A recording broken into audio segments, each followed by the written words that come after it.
শেখরের গম্ভীর কণ্ঠস্বর আবির্ভাবের খটকা লাগলো। প্রশ্নের বন্যা মনে বয়ে যাচ্ছে। শেখরের সামান্যতম মন খারাপ সহ্য হয় না আবির্ভাবের। মোলায়েম কঞ্চে বলল, কি হয়েছে শেখর, খাচ্ছ না কেন? শেখর স্যারের চিন্তা দেখে হেসে ফেল। হাস্যজ্জ্বল মুখে বলল, এই তো খাচ্ছি স্যার। আবির্ভাব টুক উঠালো। শেখরের আচরণ স্বাভাবিক নয়। হাজার বকা দিলে এভাবে শান্ত থাকার মানুষ শেখর নয়। কয়েক ঘন্টার মধ্যে এমন পরিবর্তন হওয়ার কারণটা ঠিক ধরতে পারলো না। বেশি প্রশ্ন করলো না। নিজের প্লেট থেকে মাছ ছিঁড়ে ধরলো শেখরের মুখে, মৃদু কণ্ঠে বলল, হা করো, খেয়ে নাও। আবির্ভাব শেখরের ঠিক কতটা ভালোবাসে সে ব্যাপারে অবগত শেখর। মন খারাপ থাকলে এমন বহুবার আবির্ভাব তাকে খাইয়ে দিয়েছে। এজন্য আশ্চর্য হলো না। নির্দ্বিধায় মুখে পুড়ে নিল মাছটুকু। ছবি এদিক ওদিক ঘুরে দেখলো সবাইকে। প্রশ্ন ছুড়ল এবার সবার দিকে তাকে। ব্যস্ত কণ্ঠ শুধল, জেবা আপু কোথায়? আমরা সবাই এখানে, আপু গেল কোথায়? শেখরের হাত থেকে প্লেট পড়ে গেল তৎক্ষণাৎ। কম্পিত গলায় বলল, ছাদে নেই? আমি ছাদে, বাগানে, সব জায়গায় খুঁজেছি। ভাবলাম আপু হয়তো এখানে চলে এসেছে, এখন এসে দেখছি এখানেও নেই। ভয়ে সংশয় সবার চোখে মুখে। শেখর দাঁড়ালো না আর এক মুহূর্ত। দৌড়ে বেরিয়ে গেল বাসার বাইরে। পেছনে পেছনে গেল সবাই। শুধু ঠায় দাঁড়িয়ে রইল সাইমা। কামিজের নিচ থেকে বাটন ফোন বের করে কল করলো কারো নাম্বারে। বিদ্ঘুটে হাসি দিয়ে বলা, তোমার দুশ্মনকে পাঠিয়েছে তোমার কাছে, শেষ করে ফেলো এবার। বাগানে এই দিক ওই দিক ছুটছে সবাই। আশেপাশে কোথাও যেবার দেখার নেই। শেখরের হাত পা কাঁপছে, কান্না পাচ্ছে ভীষণ। আবির্ভাব এগিয়ে আসলো শেখরের পাশে। যেবার প্রতি শেখরের মনে যে আলাদা জায়গা তৈরি হয়েছে আবির্ভাব সেটা বেশ ভালো বুঝতে পারছে। কাঁধে হাত রেখে বলল, চিন্তা করো না, হয়তো বাইরে কোথাও গিয়েছে, গ্রামটা হয়তো ঘুরে ঘুরে দেখছে। শেখরের নির্বাক চাহনি চোখ ঘুরছে এদিক ওদিক। আবির্ভাবের দিকে সরাসরি দৃষ্টি নিক্ষেপ না করে শঙ্কিত কণ্ঠে আওড়ালো, স্যার ও তো এখানে কিছু চিনে না, একা একা কোথায় যাবে? হাঁটতে হাঁটতে গিয়েছে হয়তো কোথাও। একা একা কাউকে না বলে হাঁটতে বের হবে এমন উচ্ছৃঙ্খল তো যেবা না। ধারের কাছে কাউকে হয়তো পাইনি, এজন্য একা একাই হয়তো হাঁটতে বের হয়েছে। বেশি চিন্তা করো না তো। বাগানের সব জায়গায় খোঁজার পর সবাই এক জায়গায় জড়ো হলো। সবার চোখে মুখে আতঙ্ক। ব্যস্ত কণ্ঠে বলল, বাড়ি গিয়ে চলো খুঁজে। গ্রামের মাঠঘাট সব জায়গায় খুঁজলে অবশ্যই পাবো জেবাকে। হয়তো গ্রাম ঘুরে দেখতে বের হয়েছে। অভিক চিন্তিত ভঙ্গিতে বলল, কিন্তু সবাই একসাথে খুঁজতে বের হলে তো বেশ সময় লেগে যাবে। আলাদা বের হওয়া উচিত আমাদের।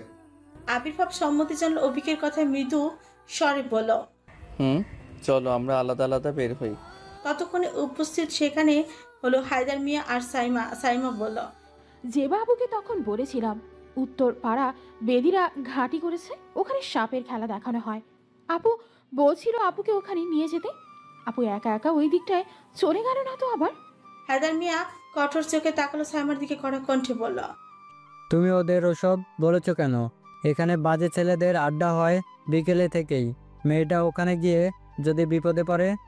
উফ বাবা, আমি কি একবারও বলেছি আপু ওখানে গিয়েছে? আমি তো জাস্ট আন্দাজ করে বললাম। শেখর ছুটে এসে দাঁড়ালো সাইমার পাশে। ব্যস্ত কণ্ঠে বলল, আমাকে নিয়ে চলো ওখানে। ও যদি সত্যি সত্যি ওখানে যায় তাহলে তো বিপদে পড়বে। ঠিক আছে ভাইয়া, চলুন আমার সাথে। আর বাকিরা চাইলে গ্রামের অন্যান্য জায়গায় খুঁজে দেখতে পারেন। বের হলো সবাই জেবাকে খুঁজতে। আবির্ভাব শেখরকে একা একা ছাড়তে নারাজ। সেও যেতে চাইলো শেখরের সাথে। তবে এ ব্যাপারে ঘোর আপত্তি জানালো শেখর। অনুরোধ করে বলল, স্যার আমি যাই উত্তরপাড়ার বাগানে, আপনি প্লিজ অন্য জায়গায় খুঁজে দেখুন। আবির্ভাব আর কথা বাড়ালো না। মৃদু স্বরে বলল, ঠিক আছে যাও, সাবধানে যেও। কোনো বিপদে পড়লে আমাকে তৎক্ষণাৎ জানাবে কিন্তু। আর মিস হিমিকে পেলে 2-4টা থাপ্পড় বসিয়ে দিবা। সবাইকে চিন্তায় ফেলে কেন এভাবে একা একা বের হলো। যাও এখন। সাইমার পদচারণ দ্রুত। শেখরও ছুটছে সঙ্গে। মাঠ পেরিয়ে ঢুকলো উত্তরপাড়ার বাগানে। জনমানব শূন্য এলাকা। কোথাও মানুষের সারা শব্দ নেই। কোথাও বেদিদের ঘাটি চোখে পড়ছে না। শেখরের পা আর উঠছে না। কেমন ভয়ঙ্কর জায়গা। ঝিঝি পোকার ডাক আর বাঁশের পাতার শাসা শব্দ ব্যতীত কোনো শব্দ নেই। শেখর ভাবে, যেবা কখনো একা একা এখানে আসবে না, অসম্ভব। আর যেবা যথেষ্ট ম্যাচুয়ার্ড মেয়ে, সামান্য বেদি দেখতে আসার জন্য সবাইকে এমন চিন্তায় কখনো ফেলবে না যেবা। শেখরের মনে ঘুণ ধরল। সন্দেহ চোখে তাকলো সাইমার দিকে। ব্যস্ত কণ্ঠে বলল, এখানে তো কোনো বেদিদের ঘাঁটি দেখছি না, তুমি ভুল জায়গায় আসো নাই তো? সাইমা মনে মনে বেশ খানিক খেসে নিল। পিড়পিড় করে বলল, একদম না, ভুল জায়গায় আসার প্রশ্নই আসে না। একদম ঠিক জায়গায় এসেছি। আবির্ভাব চৌধুরীর রক্ষা কবচ তুই। তুই থাকলে আবির্ভাব চৌধুরীকে দমন করা সম্ভব না। তোকে যে বাঁচিয়ে রাখলে চলবে না, তোর মরার বন্দোবস্ত করা হয়ে গিয়েছে। চল আমার সাথে তুই। শেখর ভ্রু যুগল গোজালো, নির্বাক চাহনি তপ্ত নিঃশ্বাসে বলল, কি ভাবছোটা কি? আমরা ভুল জায়গায় চলে আসলাম না তো? কেমন জনমানব শূন্য! আমার তো দেখে গায়ে কাটা দিচ্ছে। জিবা এখানে একা একা কখনোই আসবে না। চলো আমরা অন্য কোথাও খুঁজি। সম্বিত ফিল সাইমার ব্যস্ত কণ্ঠে বলল, না না, আমরা একদম ঠিক জায়গায় এসেছি। আসলে পেছন দিয়ে ঢুকেছি তো, এই জন্য এমন লাগছে। বাগানের সামনেটায় ফাঁকা জায়গা, এমন ভয়ঙ্কর নয়। চলুন যাওয়া যাক, ওখানেই পাবো দেখবেন আপুকে। শেখরের মনে সংশয় থাকলো, সেটা পাত্তা দিল না, পা বাড়লো সাইমার সাথে। বাগানের মধ্যে ভাঙাচোরা বিল্ডিং, ইট বালি খসে খসে পড়ছে। 2 কামরার বিল্ডিং এর মধ্যে ডান সাইডের ছোট্ট কামরায় হাত পা বেঁধে ফেলে রাখা হয়েছে জেবাকে। পাশের চেয়ারে পেতে আয়েসে বসে আছে মেহের। খানিক দূরে দেয়ালের সাথে হেলিয়ে দাঁড়িয়ে আছে রাশেদ আর ইব্রাহিম। রাশেদের চোখে মুখে বিরক্তি। মিহিরকে পই পই করে বলেছিল জেবাকে তোলার সময় যেন অবশ্যই সারহাকে সাথে করে নিয়ে আসে। আবির্ভাবের মারের দাগ শরীর থেকে মুছে গেলেও প্রতিহিংসা এখনো মনের মধ্যে ধকধক করে চলছে। ইব্রাহিম সোজা হয়ে দাঁড়ালো, মাথার এলোমেলো চুলগুলো হাত দিয়ে ঝেড়ে এগিয়ে আসলো মিহিরের পাশে, বিশ্রী গালি দিয়ে বলল, মাগের বহুত তেজ, কিছুতেই ধরা দিতে চায় না। অনেক কষ্টে তুইলা আনছে, কামড়ে হাতে জাইট খাইয়া ফালাইছে এক্কেরে। তুই ওরে তুইলা আনছস কি? এভাবে বসে পূজা করা লাগেনি। তোর সমস্যা থাকলে সর, আমি আগে খাইয়া লই। মিহির গর্জন ছাড়লো, হাত তুলে থামতে বলল ইব্রাহিমকে, তত চেপে বলল, শালির তেজ আমি ভাঙবো আগে। আমার আজ এই দশা এই শালির কারণে। আমার সকল প্ল্যানে জল ঢেলে দিয়েছে এই মন। মিহির হাঁটু গেড়ে বসলো, গিয়ে জেবার পাশে মুখে লাগানো স্কচ টেপ খুলে ফেললো এক টানে। জেবা হাঁপাচ্ছে, টেপ খুলে দেওয়ার পরপর নিঃশ্বাস নিল প্রাণ ভরে। ফের চোখ রাখলো মিহিরের দিকে। মুহূর্তেই হিংস্র বাঘিনীর ন্যায় খাবড়ে তুলল মিহিরের গলা, যাতে চেপে বলল, জানোয়ার, আমাকে এখানে তুলে এনেছিস কেন? কাপুরুষ কোথাকার! নিজের প্রাণ বাঁচাতে চাইলে ছেড়ে দে বলছি আমাকে। শব্দ করে হাসলো এবার মিহির, একদম গগন কাঁপানো হাসে। হাসি থামিয়ে মূর্তি চোখ মুখ শক্ত করে ফেললো, সিংহের ন্যায় গর্জন ছেড়ে বলল, খুব তেজ তোর, তাই না? এই তেজ আজ ভেঙে গুরু গুরু কেটে ফেলবো আমি। শক্ত হাতে চেপে ধরল জেবার গলা, আশ্রয় ফেলে দিল দেয়ালের সাথে। ঘাড়ের তীব্র ব্যথায় আর্তনাদ করে উঠল জেবা। বাইরে থেকে জেবার আর্তনাদ কানে যেতে সময় লাগলো না শেখরের। বুকের মধ্যে ধক করে উঠলো যেন। কান পেতে বোঝার চেষ্টা করলো আর্তনাদের আওয়াজ আসছে কোথা থেকে। ডান সাইডের ভাঙাচোরা বিল্ডিং চোখে পড়তে ছুটলো সেদিকে। রুমের ভেতর ঢুকতেই চক্ষু চড়কাজ। বুকের মধ্যে তীব্র ব্যথা অনুভব করলো, হুঙ্কার ছেড়ে বলল, শুয়োরের বাচ্চা, ছেড়ে দে ওকে বলছি। গাড় ঘুরে তাকালো সবাই শেখরের দিকে। মিহির ব্যস্ত কণ্ঠে বলল, আসুন আসুন শেখর সাহেব, আপনার জন্যই অপেক্ষা করছিলাম এত সময়। আপনার পিয়াসীকে আপনার সামনে ভোগ করব, আপনি সেটা চেয়ে চেয়ে দেখবেন। এবার শেখর হিংস্র সিংহের ন্যায় গর্জে উঠলো, মিহিরের গলা চেপে ধরে দেয়ালের সাথে চেপে ধরলো, যাতে চেপে বলল, জানোয়ার, আর একটা বাজে কথা বললে তোর জিব্বা আমি টেনে ছেড়ে ফেলবো। ভালো ভালো আমাদের এখান থেকে বের হতে দে বলছি। নিজেদের বিপদ নিজে ডেকে আনিস না। মিহির চক্ষুতে বড় বড় হয়ে উঠেছে, দম ফেলানো দায়। ইব্রাহিম আর রাশেদকে চোখের ইশারা করতেই রাশেদ এসে বাড়িতে আঘাত করলো শেখরের মাথায়। মাথা ফেটে গলগলিয়ে রক্ত ঝরছে, চারিপাশ কেমন অন্ধকার হয়ে উঠল শেখরে। জেবার চিৎকার দিয়ে শেখরকে ধরতে গেলে মিহির জেবার 2 হাত চেপে ধরল।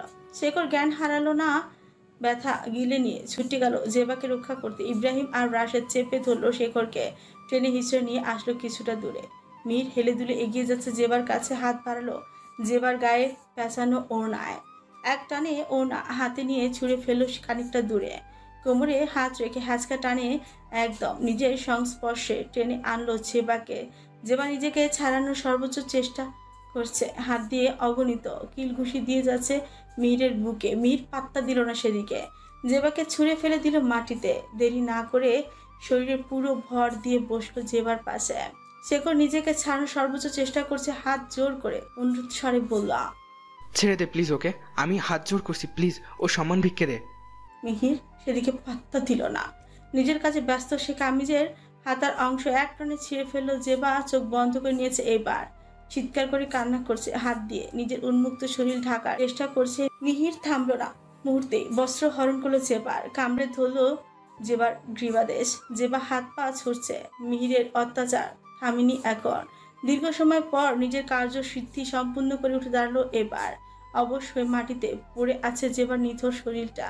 শেখর ঝুঁকড়ে কেঁদে উঠল এবার। নিজেকে কাপুরুষ মনে হচ্ছে এই মুহূর্তে। নিজের ভালোবাসার সম্মান রক্ষা করতে পারলো না। ব্যর্থ পুরুষ সে, সর্বোচ্চ শক্তি খাটিয়েও ছাড়াতে পারে নাই নিজেকে। চোখের সামনে ধর্ষণ হতে দেখলো নিজের শখের নারীকে। মিহির প্যান্টের বেল্ট লাগিয়ে ঘাট দুই দিকে বাঁকে হেলে দুলে এগিয়ে আসলো শেখরের পাশে। শক্ত করে শেখরের থুতনি চেপে ধরে বলল, বাসরটা সেরে ফেললাম শালির সাথে।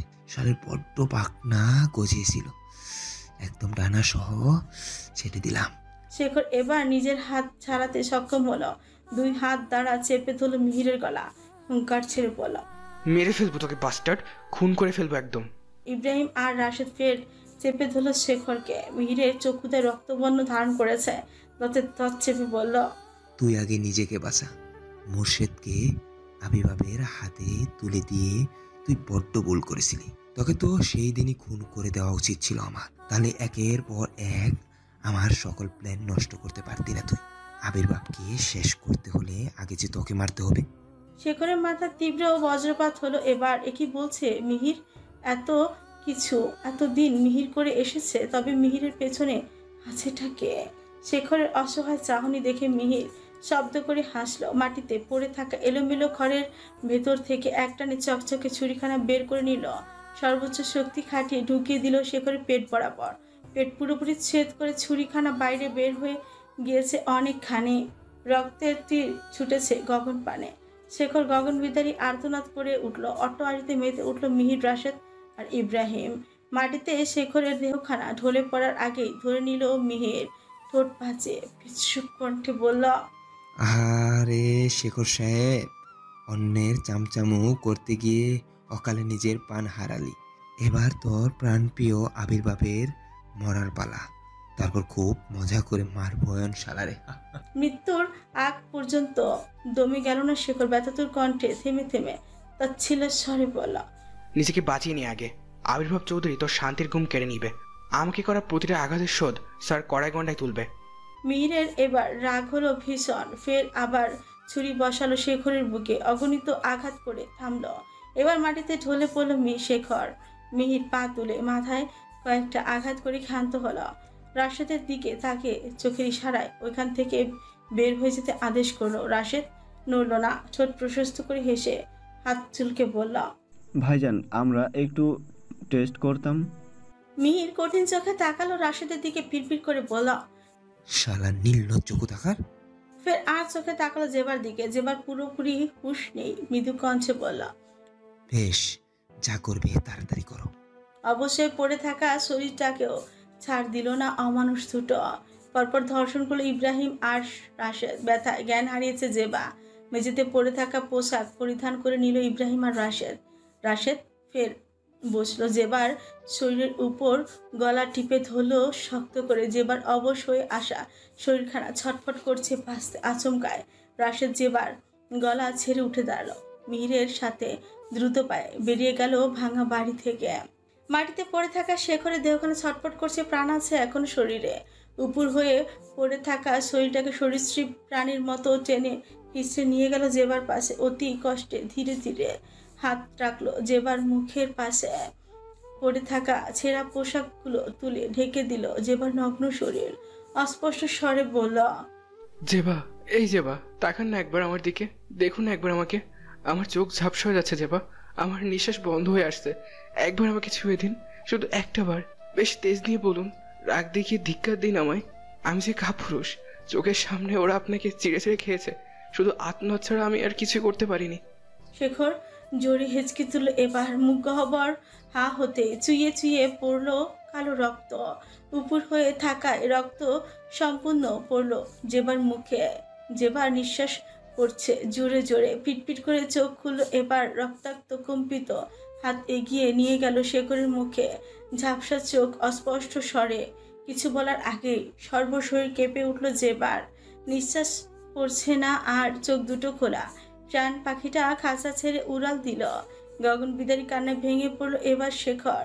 পাগলের মতো ছটফট করলো, বলল, আমার অনেক কথা ছিল, তা পরিপাটি করে ব্যক্ত করা আর হলো কই। হারিয়ে ফেলেছি শব্দ, অগোছল হয়ে যাচ্ছে ভাগ্য। পরের জন্মে আমি মানুষ হয়ে জন্ম নেব যেবা, শুধু আপনার ভালোবাসা পেতে, অসংগতের সঙ্গ দিতে ফিরে আসবো আবার। দুনিয়া কেন এত নিষ্ঠুর হলো আমাদের জন্য? দুজনের পথ চলা শুরু হওয়ার আগেই কেন সমস্ত দুয়ার বন্ধ হয়ে গেল? অনেক ভালোবাসি আমি আপনাকে, আপনাকে যে এই জন্মে আর পাওয়া হলো না আমার। তারপর জন্ম বলতে যদি কিছু হয়, সেই জন্মে শুধু আপনি আমার হবেন, শুধু এই শেখরের জন্য জন্ম হবে আপনার। ওই জন্মে আমি কিন্তু আগে জন্ম নিব, সাজিয়ে রাখবো আপনার জন্য সব কিছু, গুছিয়ে রাখবো সংসার। আপনি চুপটি করে এসে বসবেন এই শেখরের বুকের পিঞ্জিরায়। শেখর অসহায় ভাবে কণ্ঠে ভর করলো। নীরবতার মাঝে আবেগের মূর্ছনা, মুখে অতি ক্ষীণ আওয়াজ। আপনি ছিলেন আমার অস্তিত্বের রেশ, আমার প্রতিটি নিঃশ্বাসের শেকল। আমি আপনার জন্য পৃথিবী ছুঁতে চেয়েছিলাম, কিন্তু এই পৃথিবী আমাকে তুচ্ছ করে দিল। শোকের অতুলান্ত গভীরে হারিয়ে গেল আমার ভাষা, আমার স্মৃতি, আমার ভালোবাসা। আমি আবার আসবো চেবা, শুধু আপনারই জন্য। সেখানে শুধু আগের চেয়ে আরো গভীরভাবে আপনাকে ভালোবাসবো। কোনো সীমা থাকবে না, কোনো বাধা থাকবে না। আপনার হৃদয়স্পন্দন হবে আমার অস্তিত্ব। শেখরের কণ্ঠস্বর ক্ষীণ হলো এবার। চোখ দুটো ধীরে ধীরে বন্ধ হয়ে আসলো। এক চিরন্তন নিঃশ্বাসের সাথে তার পৃথিবী স্তব্ধ হলো, ঢলে পড়লো মাটিতে। জোরে নিঃশ্বাস টানলো কয়েকবার, শুকনো ধুলো উড়ে গেল জায়গা ছেড়ে। নিঃশেষ নিঃশ্বাস ত্যাগ করলো শেখর। মাঠ পেরিয়ে মাঠ পুরোটাই সরিষা ক্ষেত, পুরো গ্রাম খুঁজে যেবার দেখা পায়নি কেউ। আবির্ভাবের বুকে তীব্র অশান্তি, স্থির থাকতে পারেনি কোথাও। মনের মধ্যে কেমন খু ডাকছিল বারবার। এক প্রকার জোর করে একাই ছুটে আসছিল উত্তর পাড়ার বাগানচায়। গ্রামের রাস্তাঘাট কিছুই চেনা নেই তার। হায়দার মিয়া সঙ্গ দিল আবির্ভাবের, সান্ত্বনা স্বরে বলল, চিন্তা করো না, কারো কিছু হবে না, সবাই সুস্থ হয়ে যাবে, বাসায় ফিরবে দেখো। কোনো কথাই কানে নিল না আবির্ভাব। সরু আইলের উপর দিয়ে এক প্রকার দৌড়াচ্ছে, পিছু পিছু আসছে সবাই। বাগান পেতে আর কিছুটা সময় পাশের ক্ষেতের দিকে চোখ আবদ্ধ হলো আবির্ভাবে। বুকের ঝড় যেন সুনামিতে রূপ নিল এবার। হার্টবিট বেড়ে গেল আরো দ্রুত। পাশের আইল দিয়ে বিদঘুটে হাসি দিয়ে হেলে দুলে হেঁটে যাচ্ছে মিহির, রাশেদ, ইব্রাহিম সম্পূর্ণ অচেনা আবির্ভাবের কাছে। তবে তাদের এই উন্মাদনা অতি আনন্দের কারণ ঠাহর করতে পারল না সে। বুক কাঁপছে, পা উঠছে না, আর ঘাড় ঘুরিয়ে অসহায় দৃষ্টিতে তাকালো পেছনে। অয়ন অভি কাছাকাছি চলে এসেছে আবির্ভাবের। আবির্ভাব মনের অবস্থা বুঝলো। অয়ন কাঁধে হাত রেখে সান্ত্বনা স্বরে বলল, ভাইয়া সবকিছু ঠিক আছে, কারো কিছু হবে না, তুমি প্লিজ চিন্তা করো না।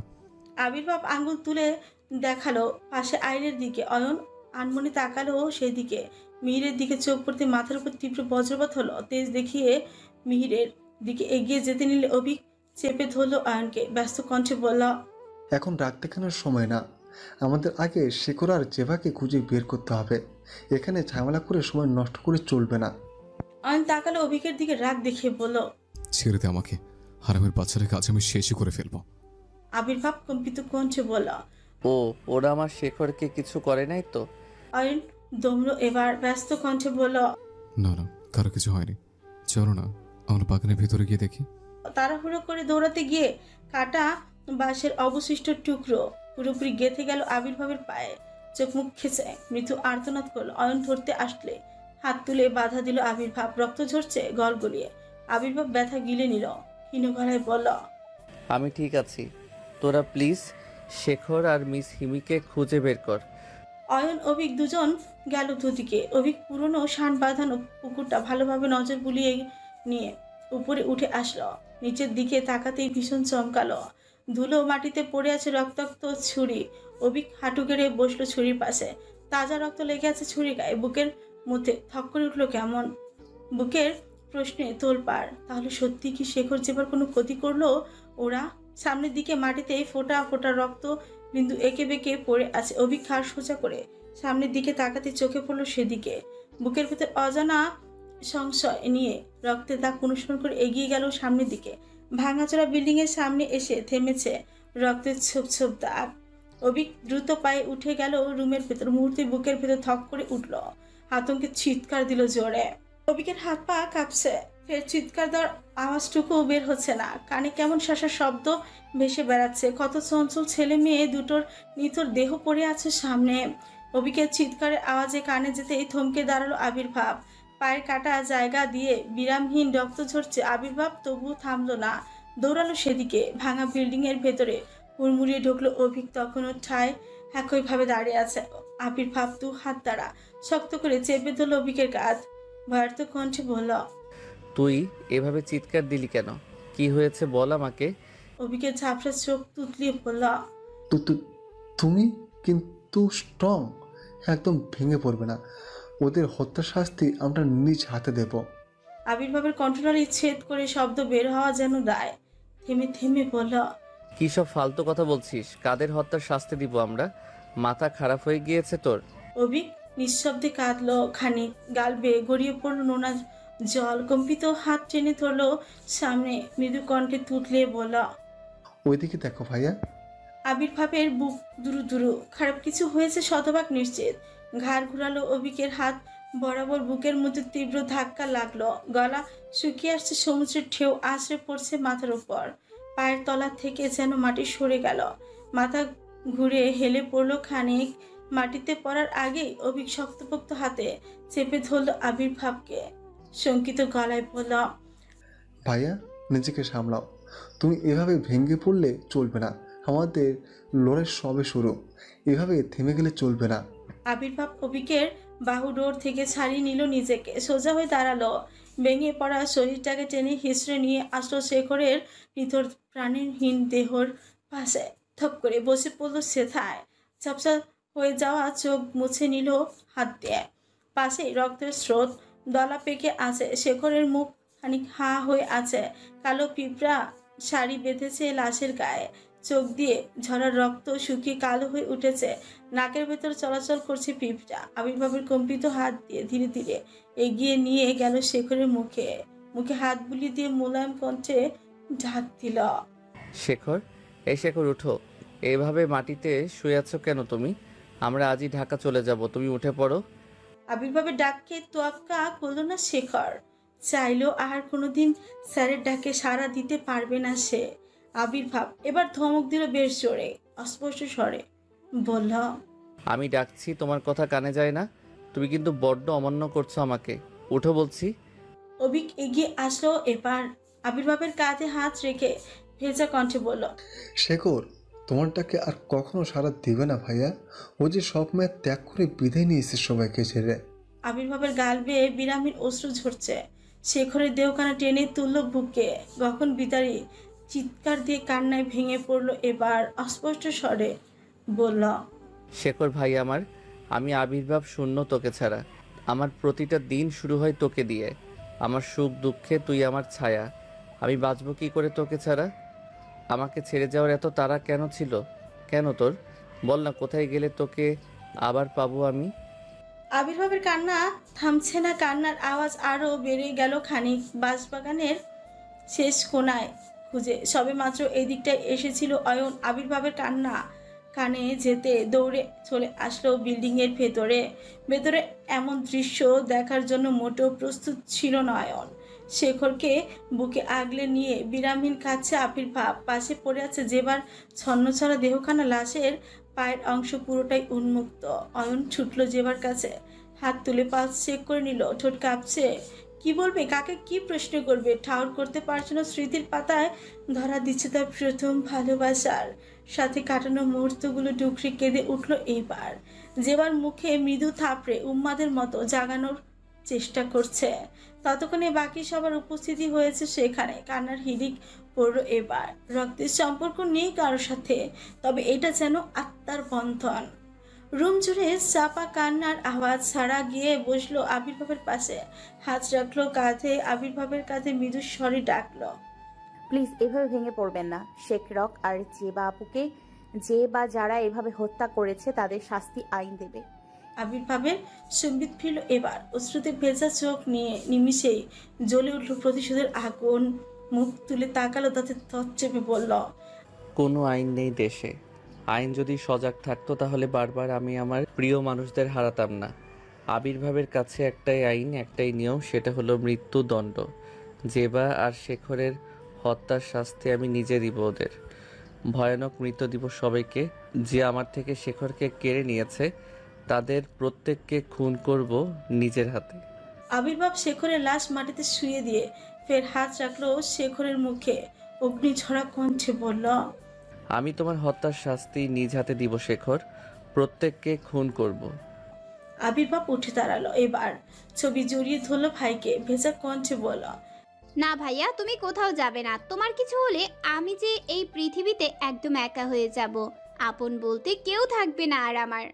আবির্ভাব 2 হাত তুলে রাখলো ছবির মুখে, মোলায়েম কণ্ঠে বলল, বাবু সোনা, শেখর আমার অফিসের ম্যানেজার ছিল না শুধু, ও আমার ভাই ছিল। ও আমার সুখ দুঃখের সঙ্গী ছিল, আমার একমাত্র ভরসার জায়গা ছিল। ওর সাথে হয়তো আমার রক্তের সম্পর্ক ছিল না, তবে আত্মার সম্পর্ক ছিল।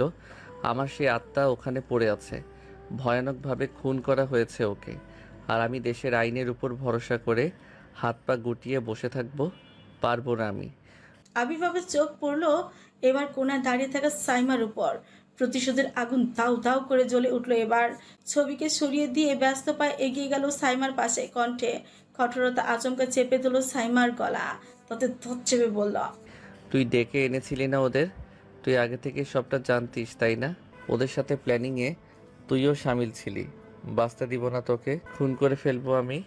সাইমার চক্ষুদায় বড় বড় হয়ে উঠেছে। অবিক আর হায়দার মিয়া এগিয়ে আসলো আবির্ভাবকে থামাতে। বিদ্যুৎ গতিতে ঘাড় ঘুরিয়ে তাকালো দুজনের দিকে, হুঙ্কার ছেড়ে বলল, খবরদার, এক পাও এগিয়ে আসবে না তোমরা। আমি সব কিছু ধ্বংস করে ফেলবো, কিন্তু আমার কাজে যে বাধা সৃষ্টি করবে তাকেও শেষ করে ফেলবো। অবিক হায়দার মিয়া কয়েক কদম পিছিয়ে গেল। আবির্ভাব সাইমার গলা থেকে নিজের হাত ছাড়ালো। সাইমা কুকুক করে কাশছে বিরামহীন। আবির্ভাব এক টানে হাত মুছড়ে নিজের কাছে টেনে নিল সাইমাকে। সাইমার গলায় জড়ানো ওড়না দিয়ে পেঁচিয়ে ধরলো গলা। গলা ছাড়ায় সাইমা হয়তো ভেবেছিল নিজের প্রাণটা হয়তো রক্ষা পেল, কিন্তু তা আর হলো কই। 2 হাত দিয়ে শক্ত করে ফাঁস দিল আবির্ভাব। সাইমা হাত পা ছুটছে, নাক দিয়ে বেরিয়ে আসলো তাজা রক্ত। হিচকি তুলছে কয়েকবার, ঘাড় ভেঙে পড়লো ডান দিকে। আবির্ভাব ওড়না সহ ছুঁড়ে ফেলে দিল সাইমাকে। মেঝেতে পড়ে গলা কাটা পশুর মতো ছটফট করে শেষ নিঃশ্বাস ত্যাগ করলো সাইমা। সাইমা দৌড়ে এসে বোনকে জড়িয়ে ধরলো, ডুকরে কেঁদে উঠলো। এবার ছবিও ছুটে এসে সাইমার পাশে শব্দ করে কাঁদছে সাইমার লাশের পাশে বসে। সারা ভাক্রুদ্ধ, কথা হারিয়ে ফেলেছে। পরপর এমন ঘটনায় নিজেকে সামনে নেওয়া যেন তাই। আবির্ভাবের হাত চেপে ধরে টেনে হিসেবে নিয়ে আসলো খানিক দূরে, থেমে থেমে বলল, এটা কি করলেন আপনি? সর্বসমক্ষে এইভাবে একটা মেয়েকে শেষ করে ফেললেন। কেন করলেন এমন? দেশে আইন আছে, তারা বিচার করত। কেন আইন তুলে নিলেন নিজের হাতে? আবির্ভাব বেশ তেজ কাটিয়ে ছাড়িয়ে নিল নিজেকে। কণ্ঠস্বরে জোর রেখে ডাকলো অয়নকে। অয়ন মূর্তি ছুটে আসলো আবির্ভাবের পাশে, ভাঙা গলায় বলল, ডাকছো ভাইয়া? আমার অনুপস্থিতিতে তুই ওদের গার্জিয়ান দেখে রাখিস সবাইকে। তুমি কোথায় যাচ্ছ ভাইয়া? যাচ্ছি শেষ করতে। হয় লাশ বানাবো ওদের, না হয় লাশ হয়ে ফিরবো। দেখে রাখিস তোর বোনকে, আমার বোনটাকে আগলে রাখিস, ও যে বড্ড অসহায়। না ভাইয়া, তুমি একা কোথাও যাবে না, আমি যাবো তোমার সাথে। আমি জেনে শুনে তোমাকে বিপদের মুখে একা ঠেলে দিতে পারবো না। তোকে এদিকটাই সামলাতে হবে। তুই আমার সাথে গেলে এখানে দেখবে কে? কিন্তু তুমি একা একা কি করবে? ওরা যে তোমাকে শেষ করে ফেলবে। ভাইয়া এখানা আমি আসছি ভাইয়ার সাথে, তুই এখানটাই সামলা, আমি যাচ্ছি ভাইয়ার সাথে।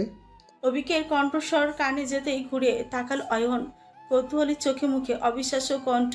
থেমে থেমে বলল, তুমি তো যাবে ভাইয়ের সাথে? যাব। জীবনে তো বহুত পাপ করেছি, অনেক খুন করেছি নিজের হাতে। আজ না হয় পাপীদের শাস্তি দিয়ে নিজের পাপ মোচন করব। অবিক ধীরে ধীরে এগিয়ে আসলো আবির্ভাব সামনে, মৃদু কণ্ঠে বলল, আমাকে তোমার সঙ্গী বানাবে না ভাইয়া? আমি থাকতে চাই তোমার সাথে। আবির্ভাব আবেশে জড়িয়ে ধরল অভিককে, চোখের পানি মুছে বলল, আমি আমার কোনো ভাইকে জেনে শুনে মৃত্যুর দুয়ারে দাঁড় করাবো না। তোরা থাক, আমি একাই যাব। জিদ হলো অভিক, সে কিছুতে আবির্ভাবকে একা একা যেতে দিবে না। আবির্ভাব এক প্রকার বাধ্য হয়ে সাথে নিতে রাজি হলো অভিককে। পুলিশ এসেছে, লাশের পাশে জনতার ঢল। গ্রামবাসী মাঠ পেরিয়ে ছুটে এসেছে লাশ দেখতে। পুলিশ লাঠি তুলে জনতার ঢল সরাতে ব্যস্ত। কোনোভাবে পরিস্থিতি আয়ত্তে আনতে না পেরে মাইক হাতে তুলে নিল। দারোগা সাহেব ঘোষণা দিলেন, গ্রামবাসীর কাছে আমি বিনীতভাবে অনুরোধ করছি, আমাদের ঠিকঠাক ভাবে ইনভেস্টিগেশন করতে দিন। আমাদের কাজে বাধা সৃষ্টি করবেন না। আপনার এভাবে ভিড় পাকালে আমরা ঠিকঠাক কাজ করতে পারছি না। লাশের গায়ে পরিধান করানো সাদা ক্যাভিডোর ব্যাগ। লাশ ময়না তদন্তের জন্য নেওয়া হবে থানায়। মাঠের মাঝখানটায় বাগান, এখানে গাড়ি ঢোকানো সম্ভব নয়, এর জন্য লাশগুলো তোলা হলো ব্যাটারি চালিত ভ্যানে। মাঠ পেরিয়ে কোনো রকমে ঠেলে বড় রাস্তায় আনা হলো ভ্যানটি। সেখানে অবস্থান করছে লাশ পরিবাহী গাড়ি। এখন গাড়িতে তোলা হবে 2টা লাশ। সাইমার লাশে কোনো দাবিদার রাখে নাই হায়দার মিয়া। তিনি পুলিশকে জানিয়ে দিয়েছে তার মেয়ে নিজে আত্মহত্যা করেছে। পুলিশও যদি মানতে না নারাজ, জোর করে হলেও সাইমার লাশ থানায় নিয়ে যাবে জানায় হায়দার মিয়া। তার মেয়ের অপরাধ অস্বীকার করার অবকাশ রাখেন না। এমনিতেই পাপী তার মেয়ে। এখন ময়না তদন্ত করে লাশ কাটাছেঁড়া করা হোক, সেটা সে চায় না। তাকে অন্য অনুরোধ করে সাইমার লাশ বাসায় নিয়ে যায়।